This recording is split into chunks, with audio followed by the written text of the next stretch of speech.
Crabs in a barrel, Black women in toxic jobs. Many of us are familiar with the term crabs in a barrel, so I don't need to describe what that is. It's similar to all skin folk and kinfolk. So I am asking you to really reflect on your experiences in the workplace. And is it or does it seem like it is a crabs in a barrel type of a working environment? So the reason I want to talk about it is that I hear so many Black women talk about having negative work experiences, and the person and or the people involved in the toxicity are other Black people. And so there's various reasons why that may happen. So I'm going to talk about it for Black women. So Alicia Renice has done some really good videos talking about envy and jealousy and how that really comes from a sense of lack and scarcity in terms of competition. And so it's really interesting that she's been talking about that. And I've reached out to her. She will be a guest on my channel coming up again. She's been a previous guest, and we're going to talk a little bit more about jealousy and envy in the workplace in relation to Black women, which is really a part of my dissertation, which focused on social comparison jealousy among Black women. So in this situation, it's going to be a little different because I was looking at just overall in terms of issues of jealousy amongst Black women, in terms of prejudgment. This is going to look at this video that we're going to do in terms of the live. It's going to focus on in the workplace. So if you are in a workplace and you are having this experience, I invite you to really listen to this video because it might help you have a better understanding of what's going on, not to condone it, not to justify it, but just to have a better understanding. And or it may provide an opportunity for you to reflect if you may be engaging in this behavior. So it doesn't feel comfortable sometimes to acknowledge certain things within us. However, if we don't acknowledge these things, if we don't self-reflect, we cannot grow, we cannot heal. So again, I'm talking about this from perspective of let's be honest with ourselves and let's talk about really what's going on.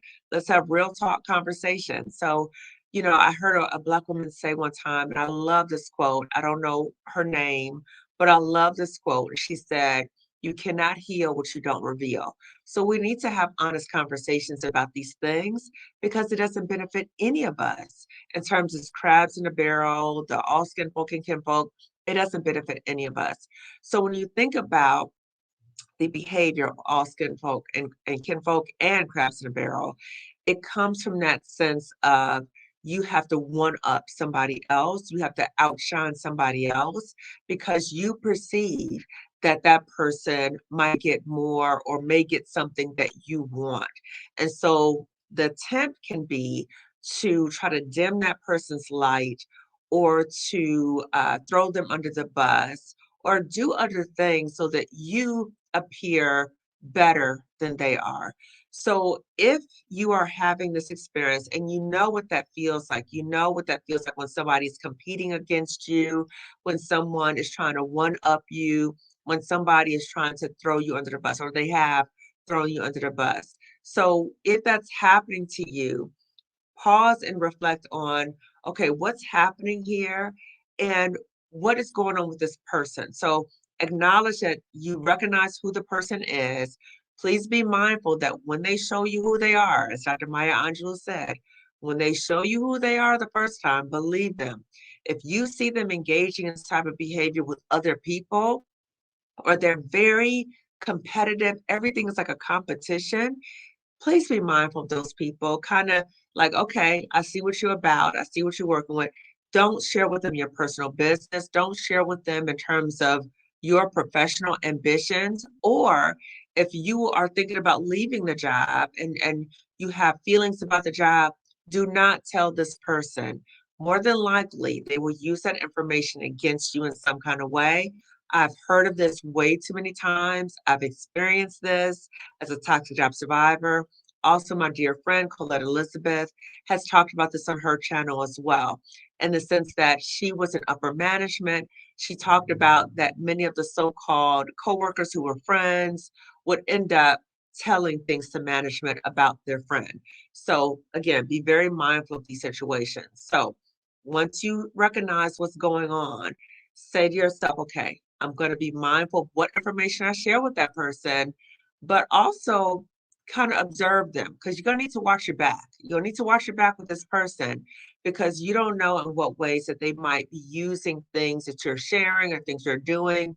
So be mindful too of how much information you share with them about what you're doing professionally because again they may be trying to compete against you because of this scarcity mindset. So when you think about a scarcity mindset, it is I am lacking of something, and so I need to make myself look better, and or there are only so many opportunities for us. So sorry, sis, I need to get this right. So I gotta get it at all costs. And so when you recognize that, again, pay attention to the signs. Sometimes I think as Black women, as we're in the workplace, particularly if we're not the majority, I would say sometimes in the workplace that we may see another Black woman and we may have a perspective of, oh, let's work together. Okay, you understand my background, you understand, not that we're all alike. However, you may feel some sense of connection with her. Um, and it might be a good connection. So I'm not saying it's all bad or you distrust the connection, but observe the person, look at the data, look to see how they operate in the workplace, look to see how they interact with other people, particularly how they interact with other Black women in the workplace. That will tell you a lot. That will give you so much information. So crabs in the barrel, all skin folk and kinfolk, even though we may have had these experiences, I know I have as well. Even though I've had these experiences, I've been burned by other Black women in the workplace, particularly Black women I've tried to help in the workplace, look out for in the workplace. I've been burned by them too. And even though I've been burned by them, I can see them in terms of when I do my trainings and my work, and a lot of my background deals with looking at people within this trauma informed lens. So I'm going to a little education mode right now. So trauma informed lens is when you look at someone in terms of not what's wrong with you, but what happened to you. So I do that, and I have that perspective with the Black women who have burnt me in the workplace, particularly that previous toxic job. And so I look at them and I'm thinking, what happened to you that you are that insecure? One, what happened to you that you would turn on someone or people who have done things to uplift you and you're trying to step on them? So, what happened to you? So, when I have that perspective, I have a better understanding of what's happening. Now, do I then say, oh, well, they've gone through a lot, or I understand a little bit, let me give them a pass? No, no. Please hear me. I'm not saying give people a pass with this. What I'm saying is it helps you to have a better understanding. Now, when you have a better understanding, or sometimes we might feel like, why would she do that? What's going on? Da, da, da, right? You can have this general understanding, and please leave it at that because you don't want to spend extra time trying to figure out why somebody else is treating you nasty. It's not worth your time. They've shown you enough. If they're being nasty to you, you know to kind of pull back, you know to protect yourself, you know not to share information with them. It's no need to go down these rabbit holes trying to figure it out because we don't know everybody's history. We don't know why they would do that. It's sad because you may think, I wouldn't do that to somebody else. I wouldn't do that to another Black woman. And that used to trip me up a lot. Why would they do that? Why can't we all? Sometimes people might say that, but their actions are not consistent with that. They may talk about Black unity and sisterhood and all these other things, but when you look at their behavior, particularly look at how do they treat other Black women in general and in the workplace. I know I had a situation with a Black woman where every time we were together, either just me and her or in a group of other Black women, she was always like berating other Black women, but presented in a way like she was joking. And that was a red flag. So pay attention to the red flags if you are in these situations. I hope that I was able to give you some opportunity for reflection for you if you're in this situation.